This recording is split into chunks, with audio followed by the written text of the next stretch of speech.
just human beings, and we all have similar problems, and maybe we can work and solve them in like a praxeological framework. Yeah. When I was talking about like Peterson and his SSRIs and his sort of, I don't want to say his downfall, because it's not really his downfall. It's just like, it just shit happened to the guy, right? Yeah. But I think that Peterson was the subject of, I'm sure you've heard this before, too much, too young, too fast. Yeah. And so he's not too young, obviously, but like he fell into a niche, and he prior to like say 2015, he was just another, professor at a university in Toronto or something like that. U of T. You've never heard of before. And now suddenly he's making millions, and he's the next Dr. Oz, and he's on all these shows and everything. And suddenly he has this instant fame and this instant fortune. And it's really kind of the same dynamic: too much, too young, too fast. So like he handled it better than most would too. Yeah. And give credit there.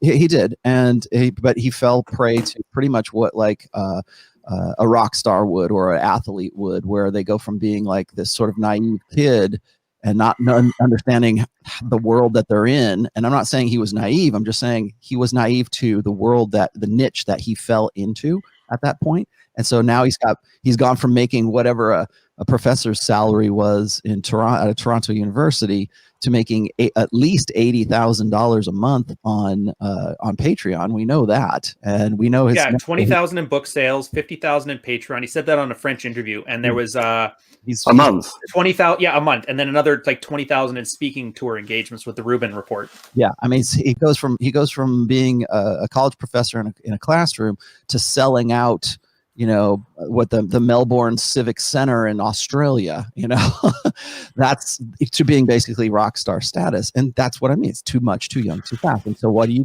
What happens to those guys? They start taking drugs. They start, trying to sort of take the edge off, kind of thing. And really, I think that's probably where he's at right now. And then you see, really what's happened to him. But again, just like you're saying, he's just as human as anybody. He's just as human as any rock star or any like star athlete who's a young and goes from having nothing to having $10 million and all kinds of fame, and everybody I'm saying they want to bang Jordan Peterson, but you have all these groupings who want to get with you. Now suddenly you're unprepared for that. You don't have a mentor. You don't have anybody to teach you, to sort of show you the ropes, kind of thing. And that's what happens. So it's something to watch out for. But again, I think it's just another example of just this guy. The guy's human. I'm human. You guys everybody's human. Like we're gonna. I hope so. No lizard people. Yeah. Well, and that's funny. It's funny you should say that, because like when I was watching, I don't harp on too much on Jordan Peterson, but I was watching Owen Cook's, Tyler Durden's, his webcast or his live cast for the coronavirus thing, and of course Julian Blank's doing the same thing. And I know. What's the pickup take on this? Yeah.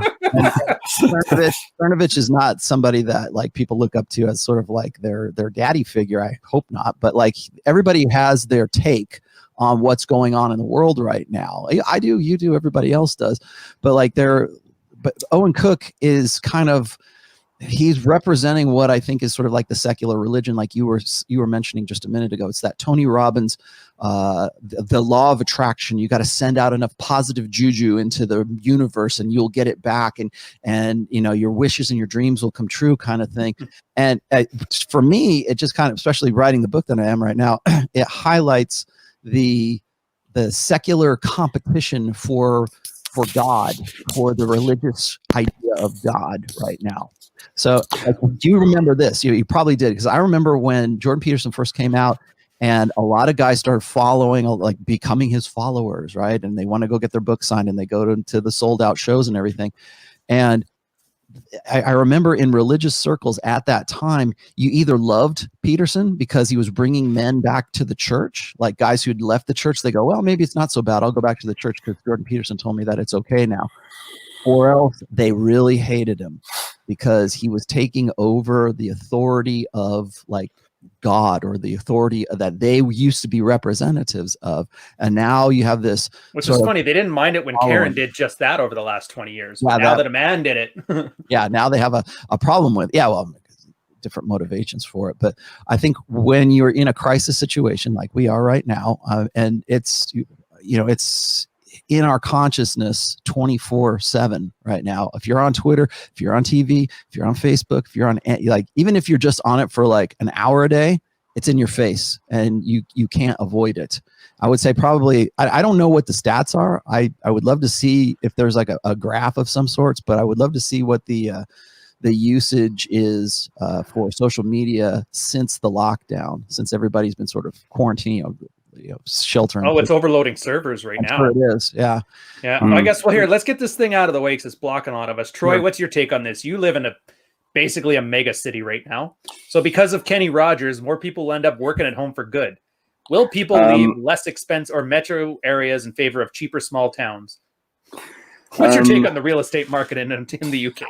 let me give you the pickup take on real estate in London. Well, the first part, I think people are certainly talking about this idea that because a lot of people now are working on Zoom. A lot of people in professional jobs are working on Zoom, and they're working remotely, and that seems to be going kind of okay in a lot of cases. So I certainly think that may come in. Whether people will leave more expensive metro areas for smaller towns. I guess it's possible because, right, somewhere like London is very expensive. If you're no longer required to come into an office, then do you really need to be here? Probably not in most cases. So yeah, sure, that could happen. But I do think it kind of depends on how long this situation is going to go on for. And hopefully it's not going to go on for an inordinate amount of time, I think if it goes on, if after a few months a couple of months, we start to sort of return to normal in a fairly, maybe a sort of a step sort of way. It's like I was saying with the dating market, really. I'm not convinced at this stage we're going to see any long-term changes off the back of this, to be honest. Well, that's what I'm thinking, because all the fear it's not fear of what is happening, it's fear of what could happen. Yeah. Yeah. So technically exactly. Nothing there's been some, and Rollo, you know this better than anybody, there's actually been some deaths and a lot of hardship, but it's not the Spanish flu. It's not polio where you have iron lungs in giant factories pumping out en masse. I think our fear is a little bit premature. Mm-hmm.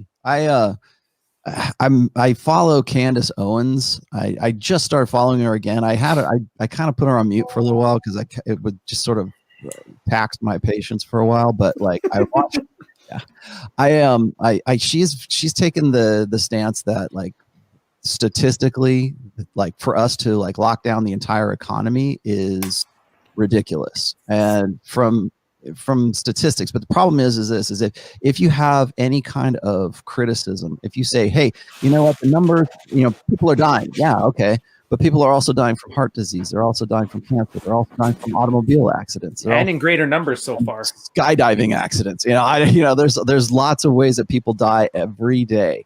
And from statistically, what we're seeing right now, yeah, it's bad, and I don't want it. I don't want my family to catch it. Certainly, my wife is going off to work right now, and she works in the medical industry, and she's seen these people, and she knows that at least 4 people in her hospital have died from this stuff. So I'm not saying it's not serious. It is, but like if you say, hey, you know what, maybe the numbers aren't what we're being fed right now. We know that the media bullshits us. We know that fake news and everything else.